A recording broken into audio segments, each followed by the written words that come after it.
Okay, yo, what is up, guild members? Oh my god. Hello, my name is Comrade Natsu. So, as I'm sure you're all aware, we're in this whole virus thing. So I just thought I'd make a video because I've got nothing else to do. As you can tell, I'm in the great outdoors. I'm in one of the many parks where I live. So welcome to the first episode of Drink Review. In today's video, we'll be reviewing Monster Mango Loco. This now, just to clarify, during this whole pandemic thing, I've been trying every Monster flavor because my good friend Chance over from Addicts and Co. He said that every Monster flavor tastes good, but works better as like an ice lolly flavor, which I agree with. Um, So I just thought, hey, let me just try every Monster flavor, because why not? So this is the latest one I've had, Mango Loco. This is themed, from what I can tell, after the Festival of the Dead, like the Mexican festival that they have, or would have been having if it weren't for the whole thing that's going on right now. This is really good. I really like this. The last one I had before this was the Pacific Punch flavor, and that had a very, like, artificially sweet flavor to it. This does as well, but this is the same with that in the case of that isn't actually artificial sweetness. Like, the way, because Monster is one of those few energy drinks that, like, or big ones, like Relentless and that actually tells you, like, what, like, flavors are in there. And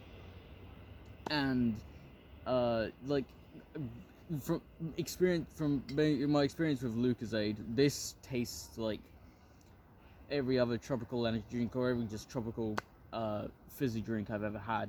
Um, so my guessing is that this actually isn't artificially sweetened. It is, because it's an energy drink at the end of the day. But I feel like most of the sweetness is coming from the natural sugars in the fruit juices that they use, especially because this is Monster juiced, so it's gonna be using like a juice-based recipe.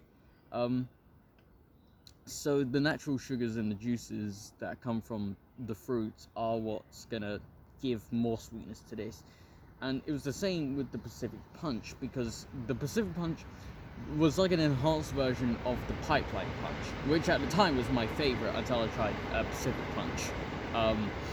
Because in Pacific Punch they use cherries, and cherries they tend to have a very distinct sweetness to them. So even though it was very artificially flavored, it tasted that way purely because of the natural sugars in the cherries, and because every time I've like had like a fizzy drink or just an energy drink period that uses cherries, it tends to be very sweet, and the sweetness tends to come from the cherries. I mean, as soon as I like tasted the Pacific Punch, I could be like, okay, yeah, there's definitely cherries in here.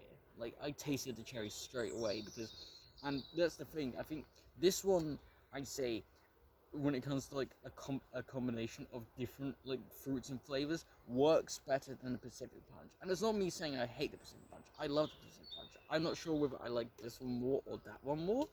Um, in terms of packaging, I like that one more. But as terms of like a natural drink, I don't know which one I like more. Because because the Pacific Punch, it was good. It was like I really liked it, but it was just the cherries just kind of overpowered everything else. It overpowered like the oranges, the apples, and everything else that was in there. This one is like every other like tropical drink I've tried, in which all the flavors have like a nice balance to them. It's not like you're tasting more of like the mango than the other. I mean, this is called the Mango Loco, but that they just chose that name because Mexico. um, but this one has a much more um like balanced out flavor. Like, it's not just like this has more oranges in it than others.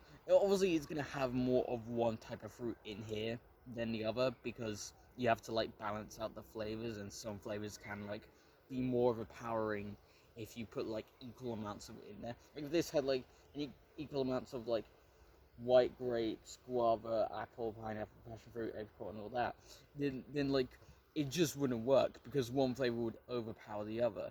I, I'm not. That probably wasn't the intention with the Pacific Punch either. They probably just added the cherries in there because it worked, and it did.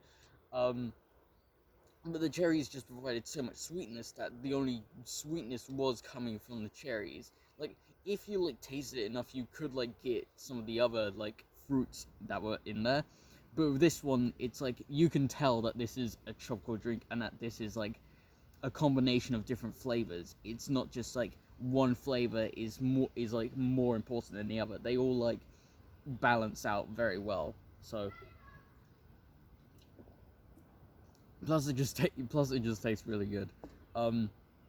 So yeah, that's basically this episode of Drink Review. Of course, I love how I'm reviewing this as if you can't. I always say this, but like food reviews and like drink reviews always review like the most basic shit that you can buy anywhere. Like you can literally just go around the corner and buy this. Like you don't need me to tell you like where to get it because you know where to get it. You can get it from pretty much anywhere. Um, I might do another video if you guys want to see another drink review because I haven't tried every monster flavor yet. I think there's 3 more I haven't tried. There's like one, I can't remember which athlete it's named after. I can't remember. I should be able to because it's like a really well-known one. I just don't remember who. Um, the second one I think is another punch flavor. I'm just gonna go and eliminate it's like more fruity. I forgot what the third flavor is. I think it's Ultra Blue. I think that's what it's called. Because it has the same packaging as Ultra White and Ultra Red, which I've tried. And but it's just blue. That's the only difference.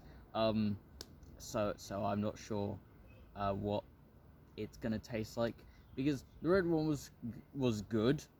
At least I knew it was actually trying to be. I think it was like red berries and stuff. Ultra White, I had no idea what I was getting myself into. I was just like, what the fuck is this? Like, don't get me wrong, it wasn't, it tasted, it wasn't bad, it was like hard to pinpoint what flavor they were going for with Ultra White. So, there we go, drink review. Anyway, of course, if you liked this video, don't forget to drop a comment, like, and subscribe if you haven't already. Please, I only have 15. Fuck's sake. Also, sorry if you can't hear me that well. Obviously, I'm outside, and there's train tracks right over there. Obviously not directly right in front of me, but you get what I mean. Yeah, of course, follow my Instagram, Josh_Emery7KLG. And yeah, hope you all stay safe during these unprecedented times. And I'll see you all in this guild gathering. Bye bye!